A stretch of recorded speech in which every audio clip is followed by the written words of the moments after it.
Hi, it's Lee from the Japanese Water Gardens. You're in the process of constructing a new pond, and the time has come for fitting the liner. Let me explain how to measure your pond properly and how to calculate the correct size of liner and how much underlay you're going to need.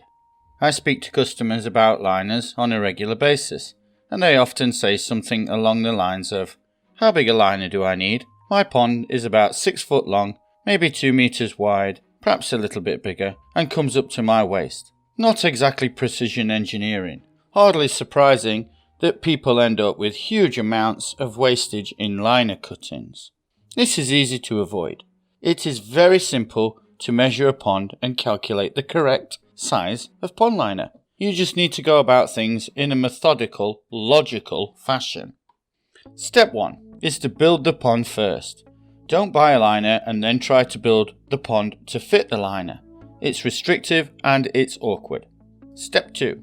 Decide exactly what units of measuring you are going to use, either in metric or imperial. I don't mind which one you choose, but for goodness sake, let's just use one or the other.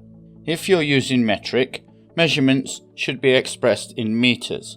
350 centimeters is 3.5 meters. If you're using imperial, then use feet.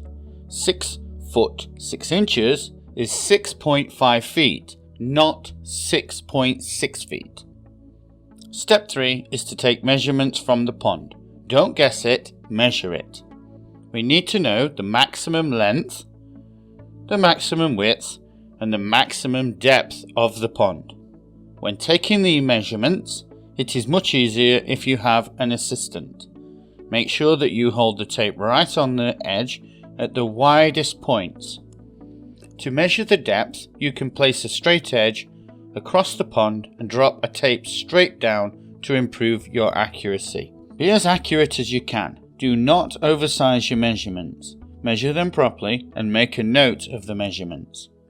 First, we measure the length of our pond, 3.5 meters.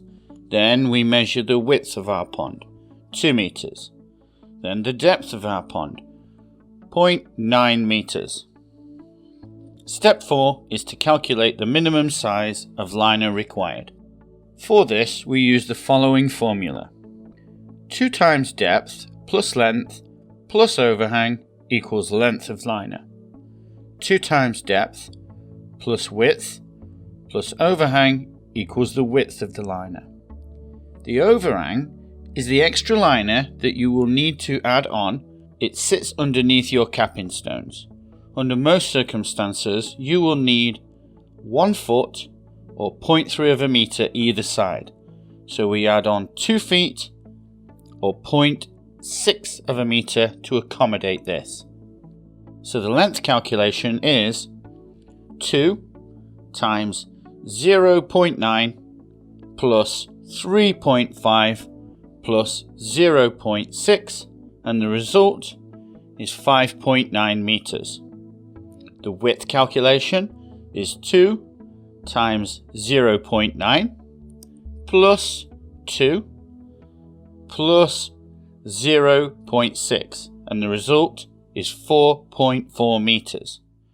We would need a liner to be at least 5.9 meters by 4.4 meters. The same calculation will work with imperial measurements. Just remember that the overhang element is 2 feet. Step 5. Calculate the amount of underlay needed. The underlay is usually sold in 2 meter wide strips rather than in pre-cut sizes. So you can work out how many square meters or square feet you need by simply multiplying the 5.9 by 4.4 by 1.25. The result is 32.5 square meters. I have allowed 25% extra underlay for overlapping. Again, this will work with the imperial measurements, but your results would be in square feet. Step 6 is to buy your liner and underlay. The result of the calculation is the minimum size of liner that you need to purchase in order to line your pond. Sometimes you will have to opt for a larger size because the exact size might not be available. I hope that you enjoyed watching this video.